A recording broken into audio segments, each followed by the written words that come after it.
I developed a program 10 years ago, partly because of working as a professor and partly because of working as a clinical psychologist, and it was an attempt to address the issues that you just described. You can get locked into place, let's say, by failure of imagination. You don't have a vision for yourself. You can get locked into place because you don't think that there's any actions that you can take that will change things. So you have no belief in yourself as an active agent. You can get locked into place, this is a similar thing, because you believe that you're a victim of circumstances. You can get locked into place because at any moment it's easier to do nothing than to do something, right? So just inertia will keep you in place. You can get locked into place because you're surrounded by people who aren't supporting you when you move forward, because they punish you if you're good because it makes them look bad. And that's envy and jealousy, and that can be a very powerful constraining force for people. You know, there are families that are constituted so that anytime anyone in the family ever does anything positive, everyone else punishes them.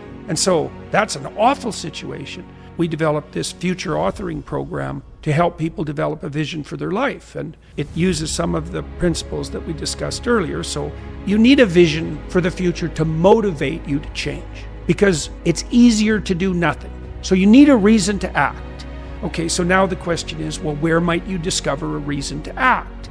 So one of the things I could say, you're not going to be very good at that when you first try it. So maybe you have to do some rather simple exercises to get yourself warmed up. So I could say, all right, here's the game.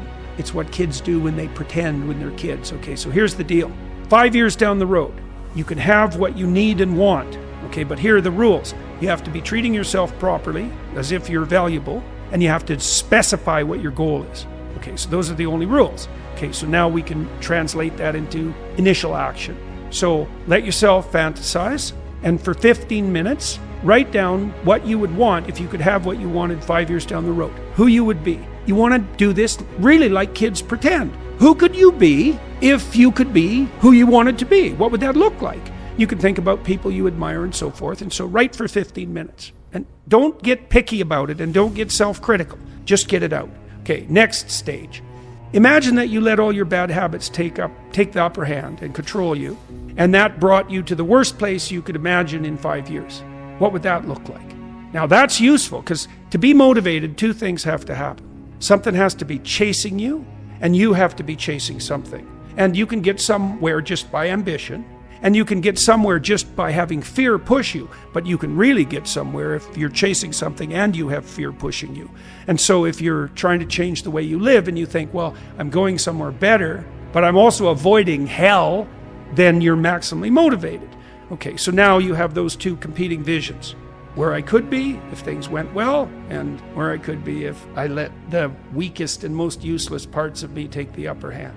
And so most people know, some people would, well, maybe, a woman would drift into prostitution, or you'd end up on the street, or you'd be a wondrul cocaine addict, or you'd be a terrible alcoholic, or you'd be a narcissist. I mean, who the hell knows? Or you'd be depressed or anxious. Like, people fall, or hypochondriacal. People fall apart in their own ways, but everybody kind of has a sense of, where they drift if they let misery and nihilism take the upper hand. It's really useful to know that, because you need to know what you're trying to avoid and why. And then we ask people to make a more definitive vision.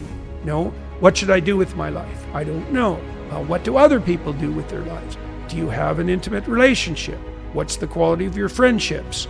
Do you have a vision for your career? How are you going to educate yourself? How do you take care of yourself mentally and physically? What service do you offer other people? How do you regulate your worst habits? That's like 7 or 8 domains. You could have a vision for all of those. Your family, how would you put your family together if you made that a goal?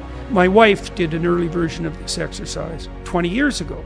And one of her goals, when she was meditating on them, was to improve her relationships with her siblings and her father. And so she made that a target. And it worked radically well.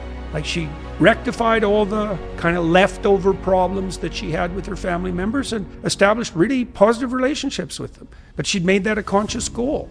My sense of people is that we're basically visionaries that wrestle with possibility. That's the best way of conceptualizing us. That's what it means in some ways to be made in the image of God, because God in the Old Testament accounts, for example, is the force that wrestles with possibility and makes it into the order that's good.